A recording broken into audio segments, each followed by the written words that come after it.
Oi, gente! Hoje eu vou compartilhar uma aventura que eu tive na cidade do Porto, em Portugal, com vocês.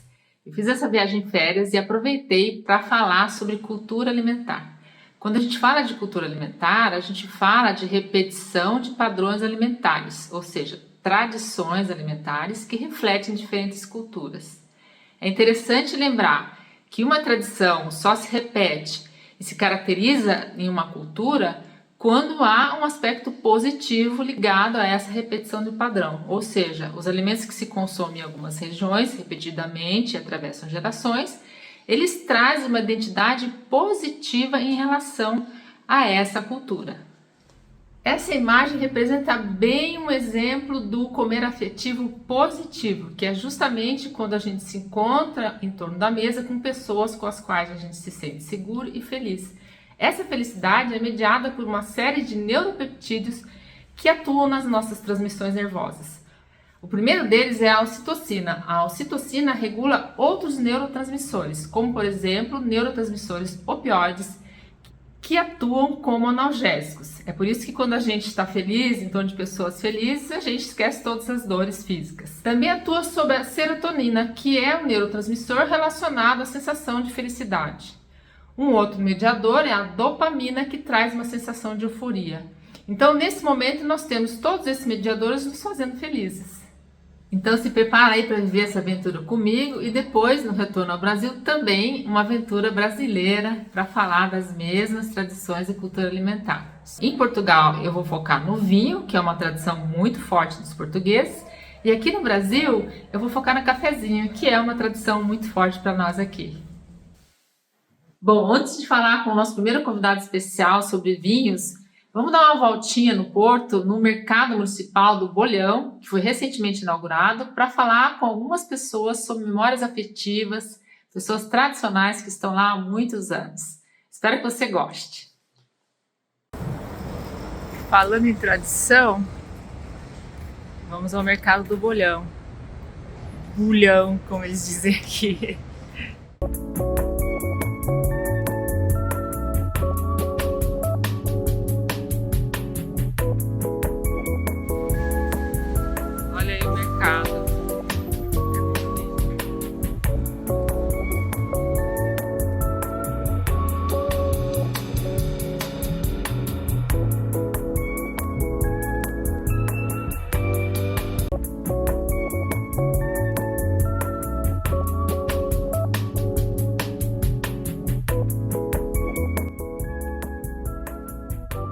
Me conta, o que a senhora vai preparar para o almoço? Eu vou preparar para o almoço? É.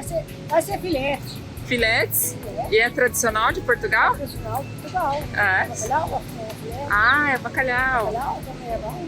E a sua família já fazia isso há muitos anos? Sim, bacalhauzinho, E batata cozida, feijão verde. E a senhora mantém a tradição? Tem a tradição. Feijoada de vez em quando. E lembra a sua família quando a senhora come? Minha mãe. Ah, Minha mãe. como chamava sua mãe? Virgínia. Virgínia? Virgínia era. Ah, que lindo. Obrigada, viu, por deixar eu filmar a senhora. É? É, sim, senhora. Uma vida de trabalho. Quais são as lembranças da sua mãe fazendo pão que a senhora Minha mãe foi tem? uma lutadora. Ah, é? Quase 60 anos aqui.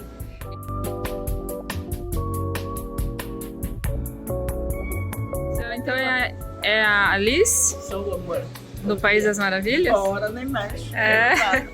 56. 56 anos no mercado. E que cheirinho de comida que lembra a sua família? Ai, é uma maravilha. Nem há palavras disso. Ah, é? Qual é o cheirinho que mais lembra a sua família? Olha, amor, lembro-me da minha mãe. De cheiro de que? Já não tem. É? Qual comida? Olha, tudo que ela fazia era tudo bom. Conta um pouquinho pra mim. Bom, desde que fosse uma tigela de café, era tudo bom. Nem que fosse um É cafezinho. verdade. Que lindo, né? É verdade. É a emoção. É muito, Não é? O café não é cafeteiro, não é máquina de Ah, é? cafeteira. Igualzinho da sua mãe? Sim, igual. Eu sou como a minha mãe. Ah, que linda. Eu fiquei com as bençãos dela. Ah, obrigada, viu?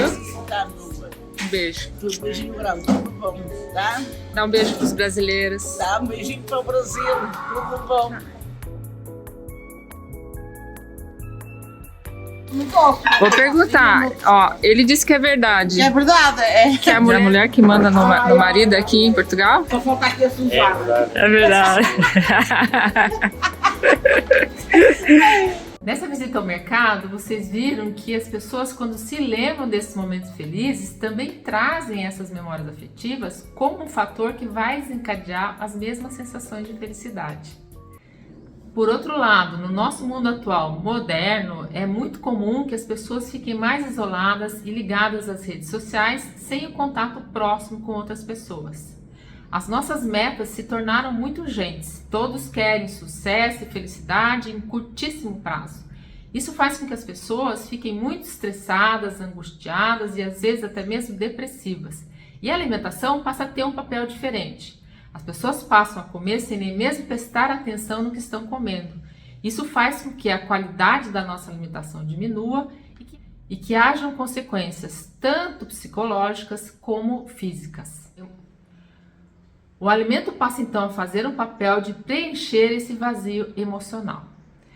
A principal escolha é de alimentos ricos em açúcares e gorduras, que também desencadeiam a produção de dopamina no nosso cérebro.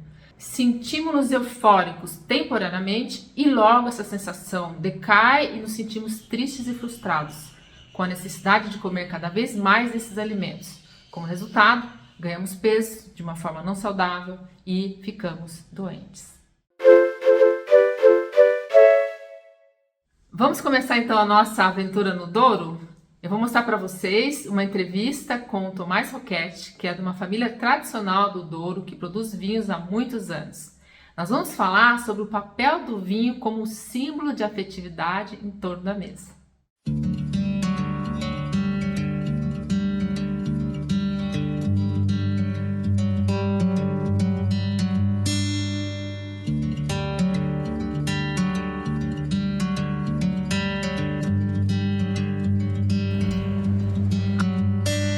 I'm driving down an empty freeway. No waiting for the light to change. I'm seeing the sunrise behind me.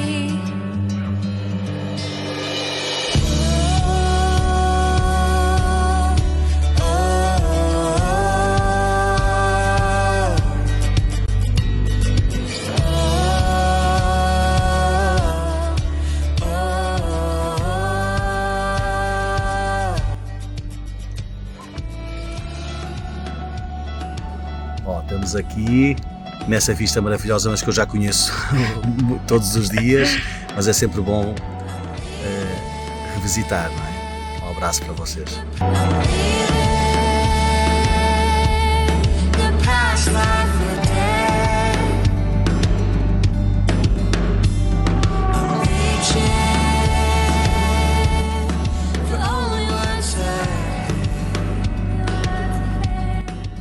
Bom dia, Tomás. Obrigada pela sua disponibilidade, estar aqui conosco. Vamos começar falando um pouquinho da Quinta do Crasso, que é uma empresa tradicional familiar. Exatamente, é uma empresa tradicional familiar, são esses dois termos que se podem aplicar a 100% nesse nosso projeto, até porque tudo começa com o meu bisavô Constantino de Almeida, que em 1918 compra a Quinta do Crasto e dá seguimento no Douro ao projeto que ele já tinha no vinho do Porto. Ele já era um grande comerciante de vinhos do Porto, mas a Quinta do Crasto passou a ser a sua referência na região do Douro como uma quinta que iria também produzir vinhos do Porto para a Casa Constantino. Eu hoje atualmente estou na 4ª geração, nós somos 3 irmãos, e foi um projeto que acima de tudo teve um momento se calhar de viragem na década de 90, quando nós percebemos que usando a mesma matéria-prima que nós usamos para o vinho do Porto também era possível fazer vinhos tintos secos, não é? E brancos também. E Então dá para dizer que a empresa se atualizou, se modernizou, mas mantém a tradição do vinho do Porto. sim, eu quase costumo dizer que uma quinta no Douro que não faça um pouco de vinho do Porto não é uma verdadeira quinta no Douro. E para nós, quase que se calhar o desafio é como é que nós atuamos no mundo atual, não é? Nesta globalização que existe, mas que caminho é que nós queremos percorrer com o nosso projeto, se queremos romper um pouco com tudo e ser muito diferenciador por um lado, ou se queremos inovar também, mas mantendo ou nunca esquecendo o legado que o meu bisavô e que o meu avô e que os meus pais, no fundo, deixam, e respeitar um pouco isso. E eu acho que é possível fazer o percurso dessa forma, é o que nós temos procurado fazer, que é tentar inovar e tentar, enfim, olhar para o momento atual de consumo e para onde é que nós vamos vender os nossos vinhos e como é que o vamos fazer da melhor forma, mas nunca esquecendo o nosso passado e, enfim, e sobretudo não esquecendo que nós temos 100 anos de história. Sim, é uma de empresa vinho, circular. na nossa família. Então, portanto, eu ia te perguntar sobre isso, né? Porque existe o mundo moderno, ele se ocupa em desconstruir tradições e substituir o que é tradicional pelo novo. E parece que vocês, nesse caso, conseguem manter a tradição, por um lado, mas avançam, substituindo alguma coisa pelo novo também. Claro, eu acho que isso é um desafio, que você, se quiser, você se propõe esse desafio, e essa foi uma opção nossa, mas é possível conviver nesses dois momentos, digamos assim. Eu muitas vezes penso que aquilo que nós estamos a fazer agora, de certa forma, deve ter sido também, de alguma maneira, aquilo que o meu bisavô também chegou a fazer num determinado momento, porque há 80 anos atrás, imaginemos, ele de certeza que também pensou em alguma coisa para evoluir, para fazer diferente. Então acho que é por aí. A impressão que a gente tem no mundo da nutrição é que a gente vai perdendo esses hábitos de convivência familiar em torno da mesa. Isso vai nos afetando emocionalmente e fisicamente.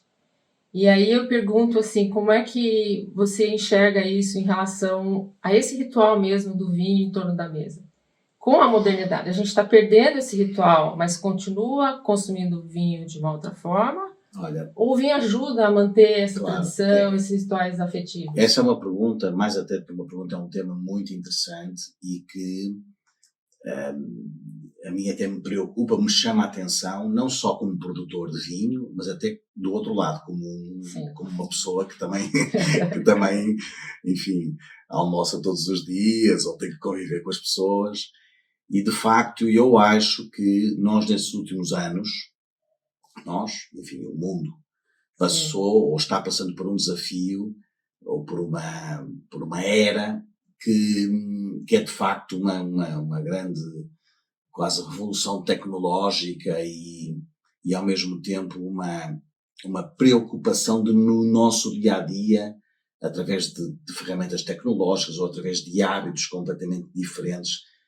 Quer dizer, temos que estar preparados para dar resposta a tudo e no momento exato, não é? Quer dizer, eu muitas vezes, às vezes recebo uma mensagem ou no WhatsApp ou um e-mail que alguém me envia e se eu não respondi, passado umas horas, já estou recebendo uma mensagem, você viu a minha mensagem? Calma, eu ainda não vi. Ansiosa. Eu ainda não vi, mas eu irei ver, mas não tem que ser... Acho que há pessoas que vivem hoje de uma forma um pouco mais ansiosa e com uma expectativa numa resposta imediata e que muitas vezes as respostas ou as reações que nós temos que ter na vida, se calhar precisam de um pouquinho de tempo para nós até refletirmos, não digo aquilo que é instintivo, mas aquilo que tem que ser pensado, às vezes tem que realmente ser pensado. E aqui em Portugal tem uma coisa curiosa, que nós ainda somos um país onde existe uma tradição, e eu espero que ela se consiga manter, de que quando é, por exemplo, para almoçar, você não come um sanduíche caminhando na rua com o celular na mão, porque eu estou... Não. Aqui em Portugal ainda vamos almoçar, então para tudo. É 1 hora para nós almoçarmos, pode ser só 1 hora, pode ser 45 minutos, mas você tem que sentar numa mesa, você vai comer uma comida enfim, que eu acho que aqui também continua a ser um país onde ainda é possível comer uma comida muito, muito autêntica, digamos assim, e de certa forma saudável, mas acima de tudo autêntica. Uma comida, existe muita tradição à volta desse momento das refeições aqui em Portugal. E então, enfim, eu espero que todos nós estejamos atentos para que entendamos todos de que é preciso manter isso e cultivar isso para um futuro, quase como uma cultura. Patrimônio. Quase como uma cultura, até quase como um património, ou algo que... Porquê? Porque tal como você falou, depois vem toda uma... Se isso não for feito assim, vem toda uma consequência de outras coisas, não é? Num stress, numa falta de convívio, numa falta de interação direta com as pessoas, num momento que se calhar é esse o momento em que a gente pode relaxar um pouquinho a meio do dia, que deixa de existir, e depois eu acho que isso tudo vai ter consequências negativas. Sabe que no Brasil existe um movimento com relação à preservação da cultura alimentar, tentativa de retroagir um pouco, porque acho que o Brasil é um pouco diferente de Portugal nesse sentido. Parece que a gente já vai se adaptando a esse hábito de comer na rua, de ficar só no mental e estar sempre apressado. E tua família já morou no Brasil, não é? Já. Então eu queria que você falasse um pouquinho para mim, assim, quais são as diferenças que você percebe com relação a esse ritual aqui em Portugal e no Brasil, se você vê semelhanças ou... Regina, eu vou te dizer assim, eu acho que de uma forma global pode existir aqui algumas diferenças, mas como o Brasil é um país tão grande, se calhar nós temos que procurar...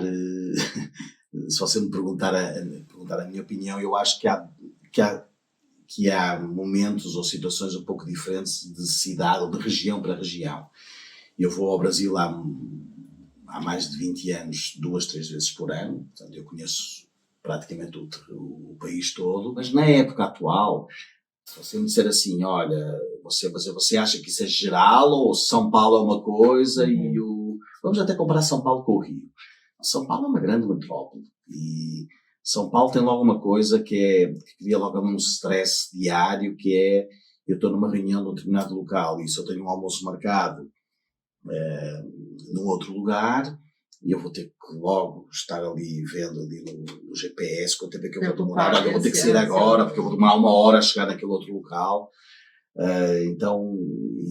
Ou então eu falo com muita gente que, por exemplo, é mais normal você em São Paulo escutar aquela frase, está aqui hoje o meu dia está muito agitado, nem almocei. Pronto, isso é uma coisa. E eu acho, por acaso, que no Rio, depende também das zonas, mas eu acho que o carioca quer sempre ter um tempo no seu dia-a-dia para, quanto mais não seja ao fim da tarde, para ir então beliscar ali qualquer coisa, tomar um chopp. Acho que eu vejo assim numa perspectiva um pouquinho diferente. Agora, que de facto tudo está muito em volta de que a refeição, mais até do almoço, digamos assim, é uma refeição que tem que ser, e mesmo os próprios restaurantes, nos menus que apresentam, nas opções que apresentam ao consumidor, é tudo quase uma coisa... olha, esse alimento está dessa forma, porque dessa forma você consegue só de uma vez engolir ali num minuto. Quer dizer, acho que em muitos casos estamos a chegar um pouco a esse extremo. Então, é algo que de facto preocupa. Por exemplo, do meu ponto de vista, preocupa porque se, por exemplo, cada vez mais existe esse momento do almoço um pouco mais estressante, bom, então aí não há lugar de certeza para tomar uma taça de vinho ou para tomar uma garrafa de vinho. E isso é algo que de facto, enfim, é factual e não sei como é que isto tudo irá evoluir, não é? E com relação ao vinho, né? Que o vinho é esse símbolo interessante, importante para as famílias de Portugal, acredito. Eu vejo quando eu vou a algum restaurante, se eu vou ao domingo, está lá a avó, os pais, os netos, né? E é muito interessante de ver isso. Você acha que o vinho vai ajudar a manter essa tradição? Porque o vinho atravessou civilizações, né? Eu, sinceramente, quero olhar para o vinho como uma bebida intemporal. Ou seja, seria... Eu não dormiria já não durmo muito bem, já não é melhor. Mas aí dormiria mesmo mal todas as noites se eu achasse que o vinho poderia ser um risco de ser uma bebida de moda. Acho que não. Que vem numa caixinha, que é entregue pelo acho delivery. acho que beber vinho é uma coisa que vem do tempo desde que o homem se conhece por homem, acho eu. Então é algo que não... Agora, o vinho é claramente uma bebida que ajuda, que é um agregador, quer dizer, eu não me imagino todos os dias, de vez em quando acontece, mas não me imagino todos os dias a beber vinho sozinho. Sim. Muitas vezes, quando pensa em beber algum vinho, pensa em mais alguém, dizer assim, olha, Sim, vamos tomar uma taça de vinho, ou vem cá a casa beber um vinho, ou vamos comer alguma coisa porque está-me a apetecer tomar um vinho bom. Às vezes o vinho até é que despluta esse programa que depois até vai gerar à volta do vinho. E agora, claro que aqui em Portugal é um país, uma cultura um pouco diferente, começando porque nós somos o maior consumidor per capita do mundo de vinho, não é? 52 litros por habitante. Então, existe uma enorme cultura dos portugueses em relação ao vinho.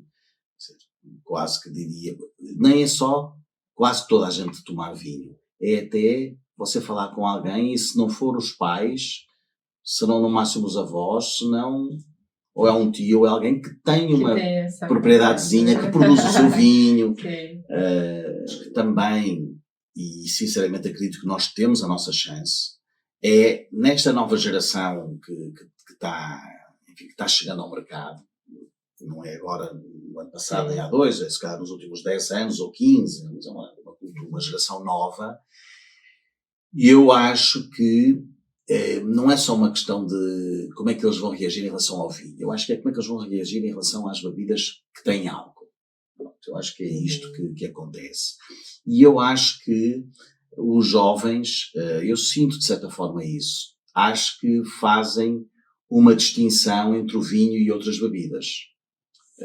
E eu acho que sim. Eu acho que eles percebem também, mesmo esta geração nova, que o vinho é algo cultural, é algo que ele remete a refeições compartilhadas, é algo que, vínculos diferentes. Ou seja, o que é que eu quero dizer? Você pode se juntar a um grupo de amigos, mesmo jovens, e dizer assim, não, vamos só tomar cerveja. Bom, pode até haver um comentário sobre a cerveja está geladinha, eu gosto dessa cerveja e tal. E o assunto morre por ali. Sim. No vinho, não. No vinho, se eles até forem entusiastas, eles podem cozinhar. Podem pegar nesse tema e falar a noite toda uma conversa à volta dos vinhos. Não, esse vinho, agora hoje eu trouxe esse também.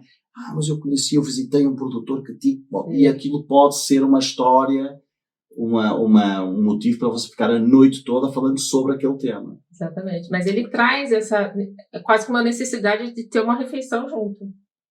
Eu acho que sim, eu acho que outras bebidas podem não trazer. Eu acho que sim, eu acho que claramente pela curiosidade, Porquê? Porque voltamos ao mesmo. Se eu for beber uma Coca-Cola, eu acho que Coca-Cola é sempre Coca-Cola, ponto, é aquilo. Ou se for beber uma outra bebida qualquer, há uma expectativa que é aquilo. No vinho,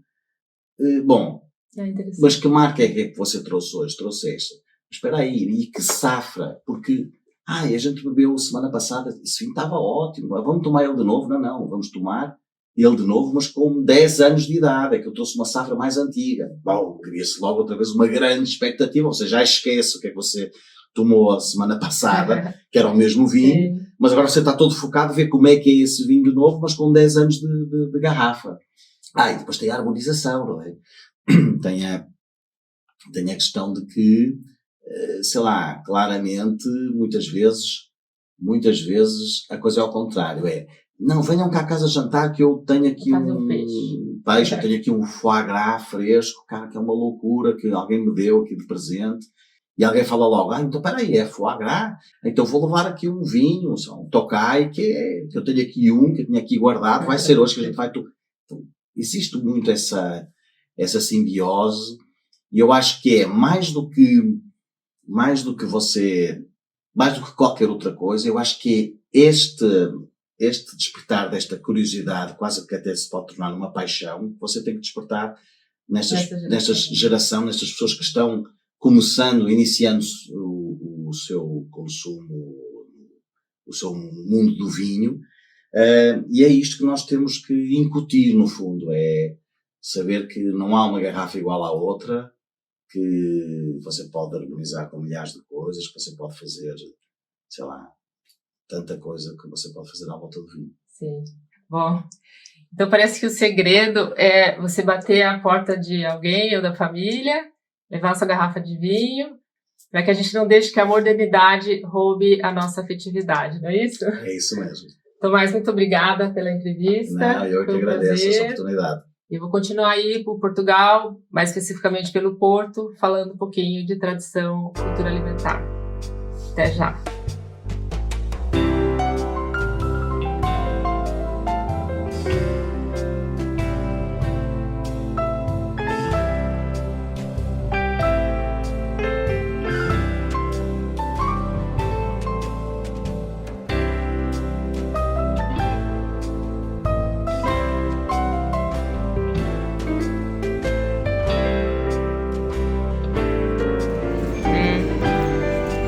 Tem como não ser feliz?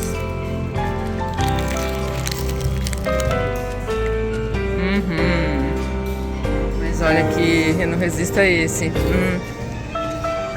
Bolinho de bacalhau com queijo da Serra da Estrela, que é um queijo cremoso, maravilhoso.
Bom dia! Estou de volta ao Brasil e hoje nós vamos falar de cafezinho.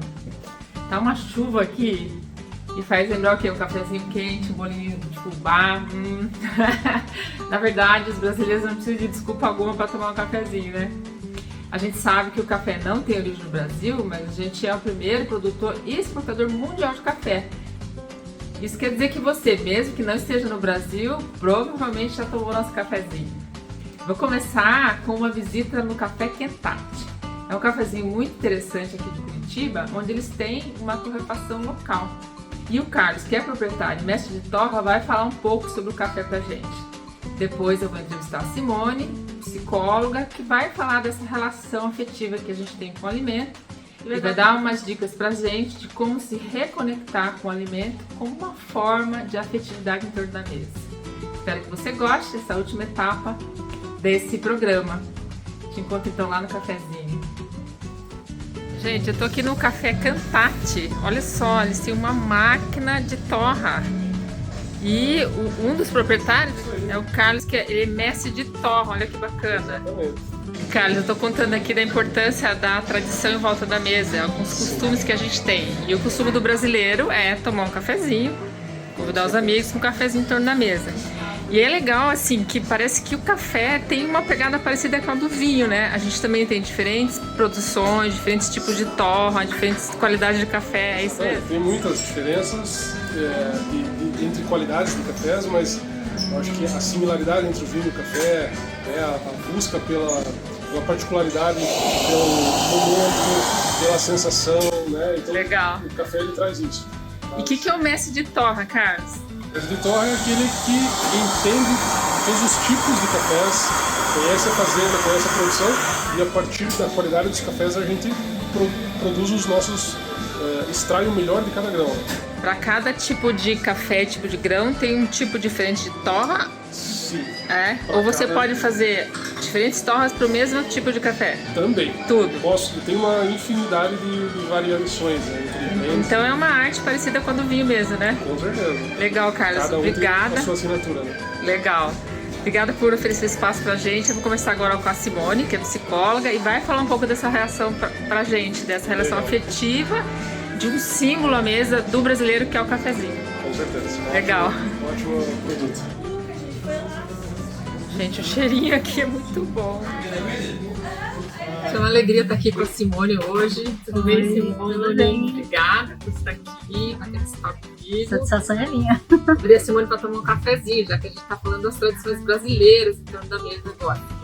Então, a primeira pergunta que eu vou fazer para a Simone diz respeito a esses rituais em torno da mesa e qual que é o significado psicológico desses rituais que a gente tem. Mas eles são extremamente importantes, principalmente porque eles compõem toda a nossa questão emocional. Nós vamos aprendendo a conviver em torno da comida e a vincular com a comida junto com a família, junto com aquelas pessoas que nos dão esse entorno emocional e vão nos ensinando a como manusear os talheres, a manusear a emoção em torno da alimentação. Então, já é comprovado pela psicologia que você aprende a vincular com a comida em torno da mesa junto com a sua família e com aqueles que te Tem alimentam. uma coisa interessante que eu estava vendo nos trabalhos que eu fui pesquisar para preparar esse documentário, assim, e que a pessoa diz o seguinte: essa questão da afetividade em torno das reuniões familiares e com amigos também.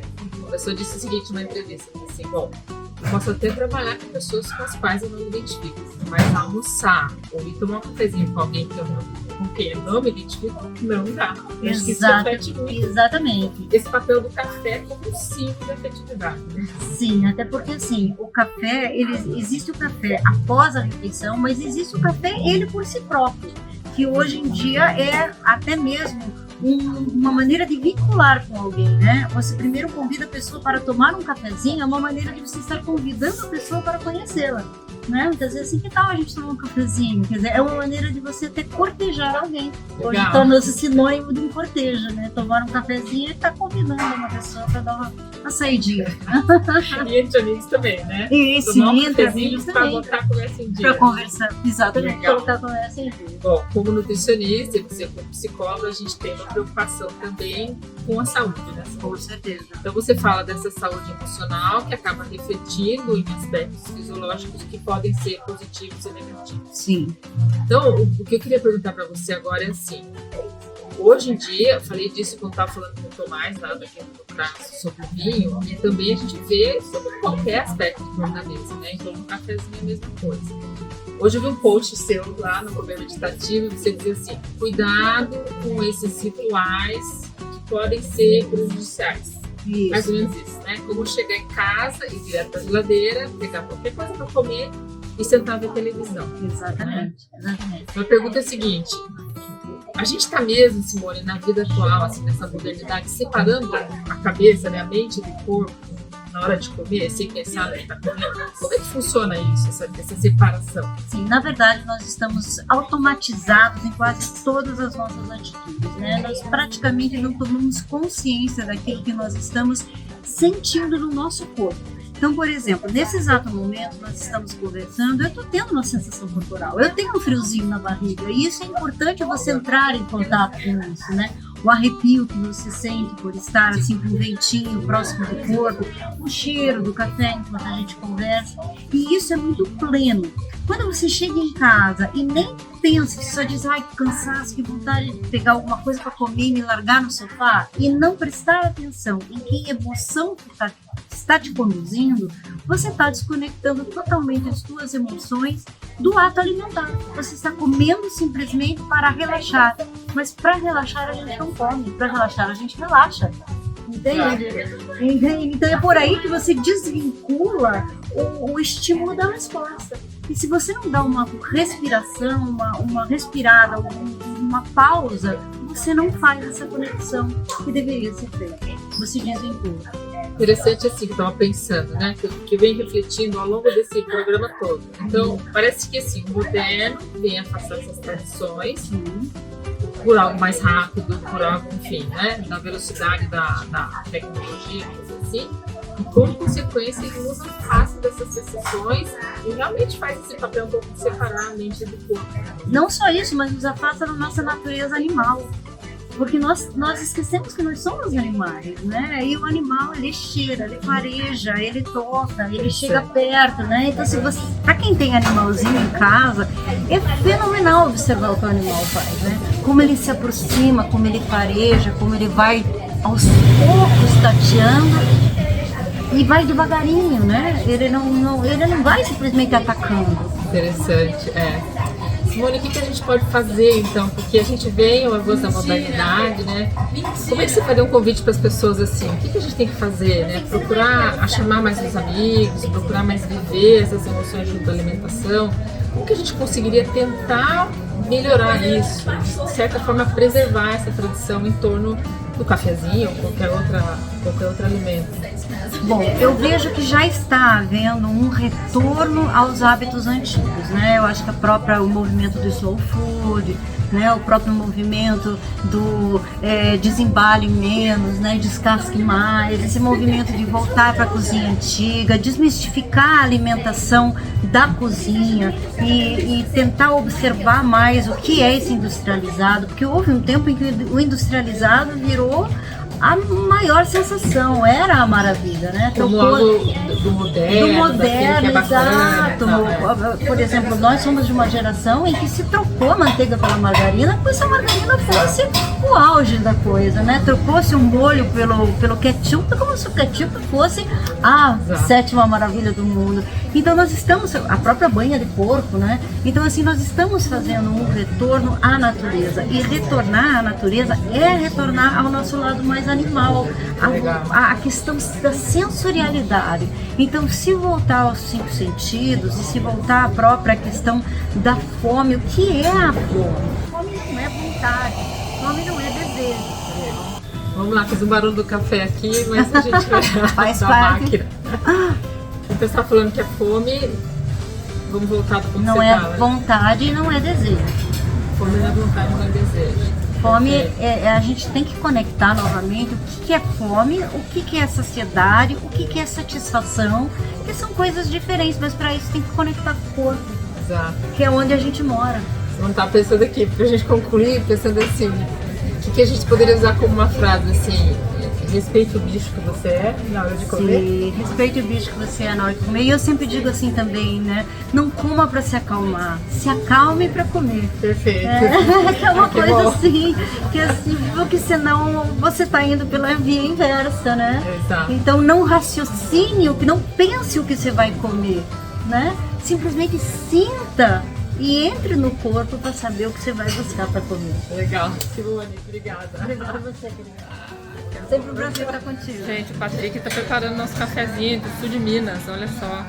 Profissional, tem uma temperatura, um volume, um peso, né, Patrick? Para ser o melhor café possível para vocês, né? Legal, obrigada. Profissional. Exato. Gente, obrigada, viu, por vocês autorizarem essa filmagem e mostrar o trabalho de vocês. Assim, Que cafezinho que é esse?